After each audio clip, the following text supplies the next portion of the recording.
The morning sun filters through the towering oaks, casting long shadows across my driveway. A warm breeze carries the scent of freshly turned soil from my backyard garden, mixing with the faint aroma of coffee in my hands. This is my favorite time of day, quiet, still, peaceful. That I take a slow sip, letting the warmth spread through me as I glance around my neighborhood. The houses here all look the same, sprawling beige monstrosities with white trim, each one desperately trying to outdo the other with manicured lawns and pretentious water features. My home, in contrast, is a bold, mid-century modern design with sharp angles, floor-to-ceiling windows, and a charcoal grey exterior. A personal statement and intentional defiance. I knew, even before I moved in, that this place wasn't built for people like me. Oakridge Estates isn't openly hostile, no, that would be too obvious. Instead, it's a carefully curated community where certain homeowners receive warm welcome baskets, while others, like me, get reminders about HOA regulations within the first week. At first, I ignored them, the letters, the sideways glances, the accidental mix-ups with my mail. I've dealt with this kind of passive-aggressive nonsense before, but lately, something feels different. I sense it before I see it, that familiar prickling sensation at the back of my neck. I turn my head just in time to catch a glimpse of movement across the street. There she is, Karen Whitmore, HOA president, gatekeeper of neighborhood standards. She stands in her pristine driveway, dressed in an expensive-looking athleisure set, clutching her ever-present clipboard like a scepter. Her face is pulled into that signature tight-lipped smile, the kind that doesn't reach her eyes. She's been watching me for weeks now. At first, it was subtle. A lingering glance here, a whispered conversation with another neighbor there. But lately, the scrutiny has become more brazen. Last week, she actually had the nerve to walk up my driveway and run her fingers along the siding of my house, as if inspecting it. I stood right there on my porch, watching, waiting for her to acknowledge me. She never did. Instead, she left a notice of violation tucked into my mailbox. Your home's exterior color does not align with the HOA's approved palette. A warning. A message translation? You don't belong here. I exhale slowly, setting my coffee down on the porch railing. Across the street, Karen taps something into her phone before turning on her heel and striding back into her house. And my gut tells me this isn't over.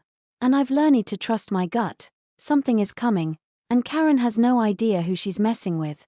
This establishes the setting, foreshadows the conflict, and introduces the racial dynamics without being overt just yet. It also gives the protagonist a strong, quiet confidence, setting up the eventual confrontation. The first sign that something is wrong comes in the form of silence. A strange, deliberate silence in a neighborhood where morning routines are practically synchronized, dog walkers pacing the sidewalks, joggers nodding as they pass, sprinklers hissing in unison. There's an absence that prickles against my skin. People aren't looking at me today. No polite nods. No forced smiles. Instead, they avoid eye contact entirely, suddenly too busy checking their mail or adjusting their porch decor to acknowledge me. I set down my coffee, my fingers tightening around the railing. Something happened. Then I see it. A bright orange notice of violation taped to my front door. I rip it off, scanning the text. Violation. Unsightly property or residence does not meet the aesthetic standards of Oakridge Estates. I let out a slow, disbelieving exhale. Unsightly? I murmur, looking up at my home. There's nothing unsightly about it. Every inch of my house was designed with purpose, from the smooth stone accents to the minimalist landscaping. This isn't some rundown shack, it's an architectural statement. I glance across the street. Karen Whitmore stands on her pristine porch, phone in hand, watching. I lift the notice slightly, tilting it toward her. Her smile doesn't falter. Instead, she types something on her phone. A second later, my email pings. I pull out my phone. Another message from the HOA, another complaint. This one claims my landscaping is inconsistent with the community's vision. Community's vision? I look at the identical lawns lining the street, each one boasting the same neatly trimmed hedges and overpriced flower beds. I'd intentionally chosen native plants for my garden, sustainable, low maintenance, and resistant to the state's brutal summers. But that's not the real issue, is it? No, this isn't about aesthetics. This is about control. I turn my gaze back to Karen. She's still watching, waiting for me to fold, to apologize, to conform. I don't. Instead, I step off my porch, cross the street, and stop right in front of her perfectly curated flower beds. She stiffens, but her smile stays in place. "Good morning," she says, her tone dripping with forced politeness. I hold up the notice. "This yours?" She tilts her head, feigning confusion. "Oh, dear. Another violation? You know, the HOA has strict guidelines.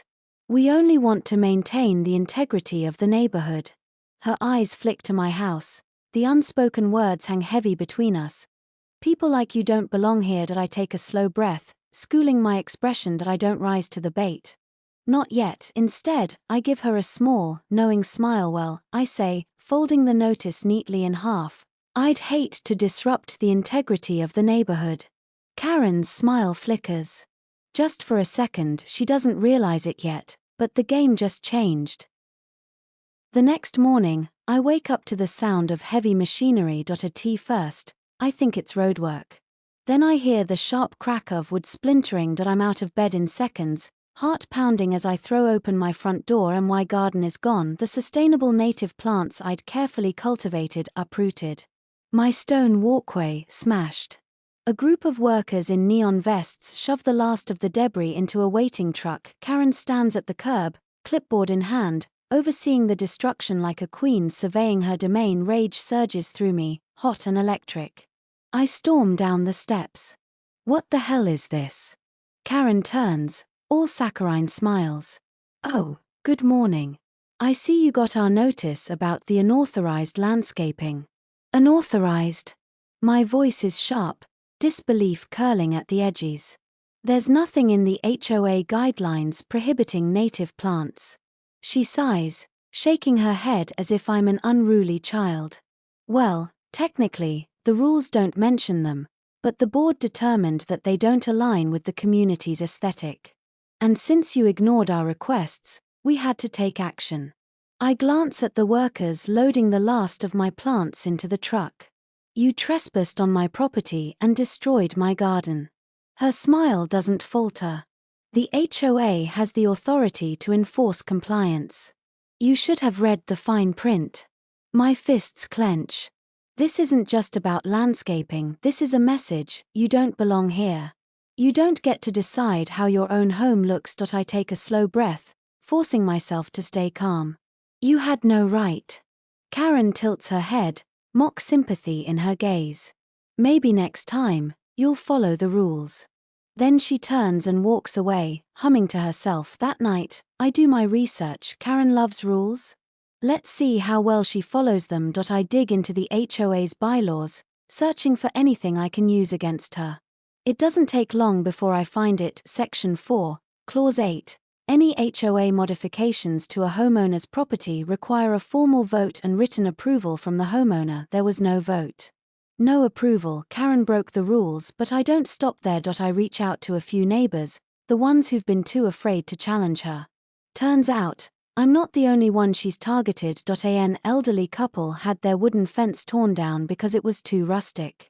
A young black family received a fine for having a non-standard front door. A veteran was threatened with legal action for refusing to repaint his house a dull beige. Patterns, power plays, racial bias dressed up as aesthetic standards. It's all right there in black and white. By the time I'm done, I have a folder of complaints, photos, and legal documentation. Karen thinks she can strong-arm me into submission. She has no idea who she's dealing with. The next morning, I take my folder straight to the HOA meeting. The room is packed, neighbors whispering, exchanging nervous glances. Karen sits at the head of the table, sipping tea, completely at ease. I step forward, placing my folder down with a sharp thud. "Before we start, I have a few violations to discuss." Karen's smile tightens. "Excuse me?" I flip open the folder, my voice calm but firm. According to HOA bylaws, any modification to a homeowner's property requires a formal vote. There was no vote when you had my garden destroyed. Murmurs ripple through the room. I turn a page. "And it's not just me. You've been targeting specific homeowners, fining, harassing, even threatening legal action, all while conveniently ignoring the violations of others. I meet her gaze, my words sharp enough to cut. That's called discrimination, and it's illegal. Karen's face pales for the first time. She looks rattled. Good, because this is only the beginning. Karen regains her composure quickly. Too quickly, she leans back in her chair, folding her hands like a benevolent ruler addressing a lowly subject. I appreciate your concerns, she says smoothly. But the HOA board has always acted in the best interest of this community. Your accusations are, frankly, unfounded. I glance around the room. Some neighbors shift uncomfortably, avoiding my gaze. Others watch Karen like she's the sun and they're afraid to look away too long. She's ruled this place through intimidation for years. That ends today. I flip another page in my folder. Unfounded. I repeat, arching a brow. Then maybe you can explain why you've been selectively enforcing HOA policies? Karen sighs. All regulations apply equally to all homeowners. I smile, but it's the kind that doesn't reach my eyes. That's interesting because I pulled every single violation notice issued in the last 2 years. I turn the folder around, sliding a highlighted spreadsheet across the table. And wouldn't you know it? The only people receiving citations and fines are people of color, veterans, and the elderly. A ripple of murmurs sweeps the room. Karen's grip tightens on her teacup. She opens her mouth, but I don't give her the chance. I turn the next page, revealing Section 4, Clause 8 of the HOA bylaws. Here's the rule you broke when you ordered my garden destroyed without a vote. I glance up, letting my words sink in. Which means you, Karen, are in direct violation of HOA policies. The air in the room shifts for the first time. People are listening. Karen's lips press into a thin line, but she keeps up the act. That's a gross misinterpretation of our policies. The HOA board approved the decision. I tilt my head. That's strange. Because I spoke to 3 board members. I gesture toward the crowd. And they all say you made that call alone. A murmur of shock spreads through the room. Karen's mask cracks, just for a second, before she forces a laugh. This is ridiculous, she scoffs. You're twisting things to play the victim. There it is, the shift from polite condescension to outright dismissal. I knew it was coming, and I came prepared. I pull out my phone and press play. Karen's voice fills the room, clear, sharp, undeniable. We need to get rid of that house. It brings down property values. And people like that, well, they don't belong in Oak Ridge Estates. The room falls dead silent. Karen's face drains of color. I let the recording play a little longer, just enough to capture the unmistakable sneer in her voice, before pausing it. Then I turn the phone face up on the table. That was recorded 3 days ago, I say, my voice steady. Right before you had my garden destroyed. A stunned silence stretches across the room. Then, finally, someone speaks. This is real, a neighbor murmurs. I nod. Every word. Eyes shift to Karen. Her hands shake slightly as she stands. This is a setup. You doctored that. I arch a brow. Go ahead. Deny it. I lean forward, dropping my voice just enough to make her squirm. Because I have the unedited version backed up. I wonder what would happen if I sent this to the County Housing Authority. Or the local news. The color returns to Karen's face, but this time, it's burning red. She turns to the board, desperate. You know me. You know I've only done what's best for this community. No one speaks, even her most loyal allies hesitate. They know, they all know, and now, they can't ignore it. I lean back in my chair, letting the silence stretch. Karen's reign is over, she just doesn't know it yet. Karen's desperation is palpable now. Her carefully constructed authority, the one she's wielded like a weapon for years, is slipping through her fingers, and she knows it. She looks around the room, searching for allies. But the people who once nodded along to her every word are suddenly silent. The air is thick with the weight of realization, and that's when she makes her mistake. You can't trust him, she spits, her voice laced with venom. He's manipulating all of you. He's twisting things to make me look like the villain. I almost laugh at the irony. Instead, I push back my chair and stand, meeting her gaze head on. Oh, I'm manipulating things. I grab my phone and tap a few buttons. Then let's take a look at the facts. The wall-mounted TV at the back of the HOA meeting room flickers to life. Karen freezes because I didn't just bring audio, I brought video. The screen plays security footage, clear as day, of Karen standing in front of my house, gesturing wildly as she orders the workers to rip apart my garden. Her voice is loud, smug. We'll call it an unauthorized modification. He'll fight it, but it won't matter. His kind never wins these battles. By the time he realizes what's happening, it'll be too late. A collective gasp ripples through the room. Karen whirls on me, her face contorted in pure rage. You had cameras? I smile. Of course. I design some of the most secure buildings in the country. You think I wouldn't have security on my own home? Her mouth opens. Closes. She's choking on her own arrogance. Then, as if grasping at one final lifeline, she turns to the HOA board. You can't believe this, she pleads, her voice rising. You know me. I built this community. I made the rules that keep our property values high. Are you really going to turn on me over him? Over him, she says it like I'm some kind of outsider, a problem that needs removing. That's when the first voice speaks up. I lost my fence because of you. It's an older man, Mr. Calloway. He shifts in his seat, voice unsteady but resolute. You find me thousands to replace it with something more modern. And I did. But then, your friends got to keep theirs. Karen's eyes dart toward him, panic setting in. That was different. No, it wasn't. A woman stands next. Mrs. Patel. You told my family we had to change our front door color or be fined. We did. But then the exact same color appeared on your friend's house, and you said nothing. One by one, voices rise. You called my son's car an eyesore and had it towed from his own driveway.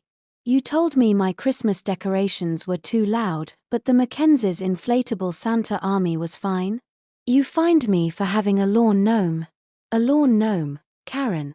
The stories pour out, faster than she can counter them. Her control is gone, her world is collapsing. Her hands tremble as she turns to the HOA board, her last remaining shield.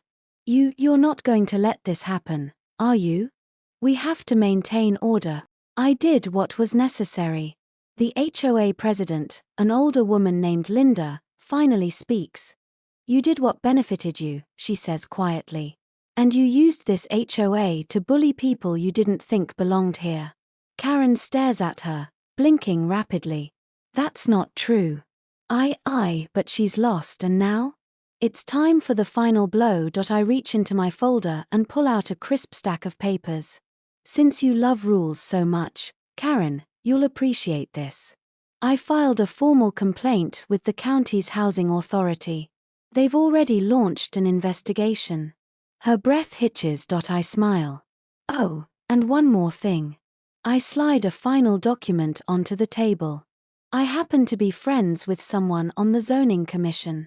Seems they've been reviewing your property records. I tap the paper. They found multiple violations. Unauthorized structural changes. Unreported renovations. Even some, shall we say, questionable use of HOA funds. Karen stumbles back like I've struck her. No, she whispers yes. And as the weight of it all crashes down on her, I see it, the exact moment she realizes she's lost. No more power. No more control, just the cold, hard truth, and I made sure everyone saw it. The meeting room is silent. Karen is frozen, her face a shifting storm of disbelief, fury, and panic. 4 years, she's ruled this community like a queen, untouchable, unquestioned. Now, she's just another fraud exposed in the light. Then, someone claps slow. Deliberate. I turn to see Mr. Calloway, the same elderly man she dismissed, rise to his feet. It's about time, he says. More voices join in. A murmur of agreement turns into a wave of realization. She's been abusing her power for years. She fined me for having a basketball hoop, but her friends could park boats on their driveways. This is discrimination. We just didn't see it before. Karen backs away from the table. Her hands tremble as she snatches her purse. This is a witch hunt, she shrieks. You're all turning on me over him, and that's when the doors swing open. Two county officials step inside, flanked by a uniformed officer. One of them, a woman in a navy blazer, holds up a folder thick with documents. Karen McAllister? Karen blanches. You're under investigation for multiple zoning violations, misappropriation of HOA funds, and targeted discrimination under the Fair Housing Act. Gasps ripple through the crowd. The officer steps forward. We're going to need you to come with us for questioning. Karen loses it. You can't do this. I built this community. She whirls on the HOA board, desperation clawing at her voice. You're just going to let them do this to me? After everything I've done? The board members don't speak. Even her most loyal allies won't meet her gaze because now, she's not power. She's liability, Karen screams in frustration, but the officer doesn't care. He guides her toward the door as the murmurs swell around us, and then, right as she crosses the threshold, she turns, and she glares at me. You did this, she spits, voice venomous. You ruined everything. I hold her gaze. Calm. Steady. No, Karen. I let the words sink in. You did this to yourself. The door shuts behind her, and just like that, she's gone. Aftermath. The HOA board wastes no time. Karen is stripped of her position before the night is over. Her house, once the symbol of her control, will likely be sold to cover the massive fines heading her way. The next morning, local news stations pick up the story. The headlines are brutal: HOA president under investigation for racial discrimination and fraud. By noon, Karen's reputation is completely shattered, and as for me, I walk through the neighborhood with my head held high. No more warnings. No more threats, just freedom. People stop me on my way home. Didn't realize how bad it was. I'm sorry. We should have spoken up sooner. Glad someone finally stood up to her. It's not an overnight transformation, but it's a start. That evening, I sit on my porch, watching the sunset bleed orange and purple across the sky. My house, my home, stands tall, untouched, and mine. And for the first time since moving here, I breathe deep, easy, free, satisfying karma. Check. Emotional closure? Absolutely. Would Karen survive in another one of your stories? Probably not. What do you think? Want any tweaks?